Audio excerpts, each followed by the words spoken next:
told us don't plan his first birthday. They were being honest. As babies go, 8-month-old Logan Knupp was a doll. Always smiling, Logan's parents and big brother Tyler couldn't have loved him more. So when Logan's eyes began to cross, the Knupps weren't concerned until doctors delivered the devastating news. When you're first told that news, and it's a cancerous tumor and all this, your mind automatically says cancer, he's gonna die. I mean, it's just natural. But even as they waited for doctors to tell them about the next day's surgery, an amazing series of events began to unfold. The first came in the form of a stranger at their hospital room door. I didn't see a face, it was just an outline, and all I heard was, "You're going to see a miracle." What do you think it was? Oh, I know it was an angel. Because, like, it was all this, it was just bright light, and it was just, you couldn't see a face. Yeah, and I know it just wasn't, my imagination. The next day, the surgeon removed a golf ball-sized tumor from Logan's brain. And they found something else. The tumor had spread. The diagnosis, a metastatic tumor known as a glioma. This is Dr. Regina Jakacki. This large mass is the tumor. You can see it best coating the brainstem here, where this white is coating, this thick white coating the front part of the brainstem. The following day, doctors did another MRI and learned the tumor spanned the entire length of Logan's spinal cord. So the whole cord is fat. Normally there's dark around the entire outside of the cord, and then you see this white lumpy stuff in front surrounding the cord going all the way down, and that's all tumor. The news of an inoperable tumor on the spine pushed Lisa and Alan over the edge. That was worse than the first night? Yeah, it was. And I can remember, I have 3 older brothers, and they were in the hallway, and they just held me up, and they cried with me. I felt like the walls just caved in. I hit rock bottom. It's like the whole world just stopped. I thought it was the end. I mean, I thought it was just a matter of days until he died. And Logan's doctors told the Knupps to prepare for the worst. Again, pediatric oncologist Regina Jakacki. The prognosis for cure was slim to none. That bad? The prognosis is very bad when you have a young child whose tumor has spread and where you can't use radiation therapy without damaging the brain to the point that it's not worth doing it. Logan began his aggressive chemotherapy here at Children's Hospital of Pittsburgh about 3 weeks after doctors removed the tumor from his brain. They decided on the aggressive chemotherapy because they said radiation would likely leave him in a vegetative state, or worse, kill him. But even with chemo, doctors were pretty sure about the outcome.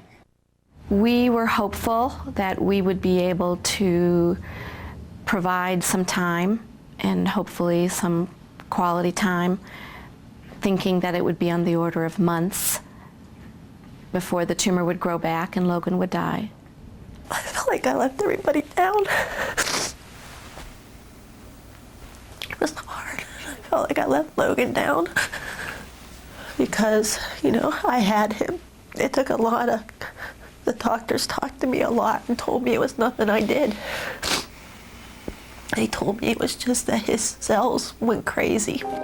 Though this was the hardest thing that they, or any parent, must face, the Knupps drew their strength from a source outside themselves, through hundreds of friends and strangers who prayed for Logan.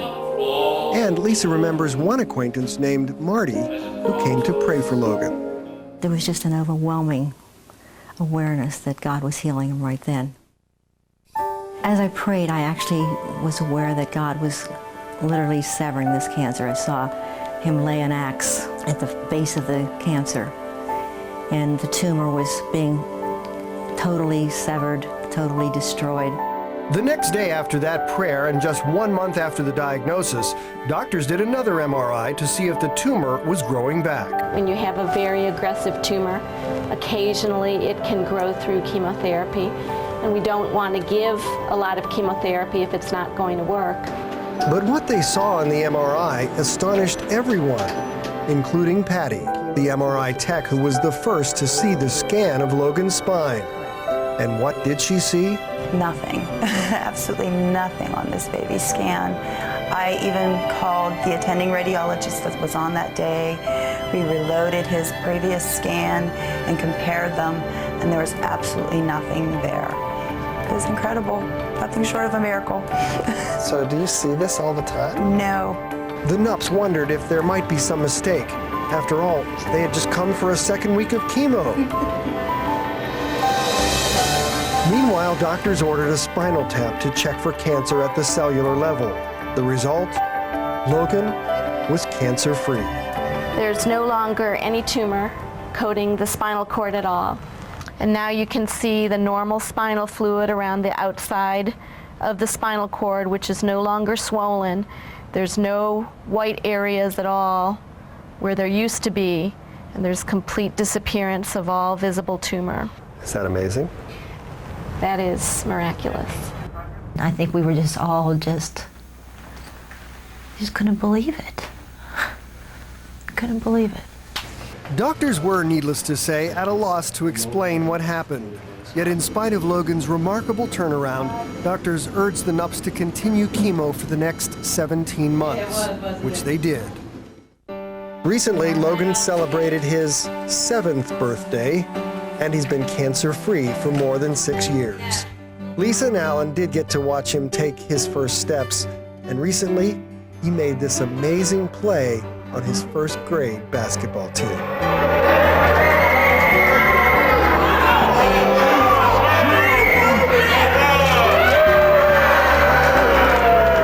This is 7-year-old Logan Knupp, who has heard his miracle retold many times.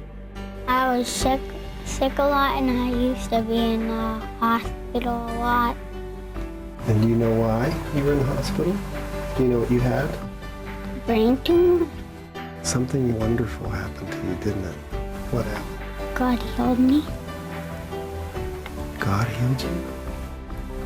Yeah. I would consider Logan's case a miracle with a capital M. Oh, I believe in miracles. Oh, yes. I believe God is just still wanting to give these gifts to his children. Yeah, Jesus did it. He walked on this earth and he touched people and healed them. And he's still doing it. And, oh, I believe in miracles. I have one that lives with me every day.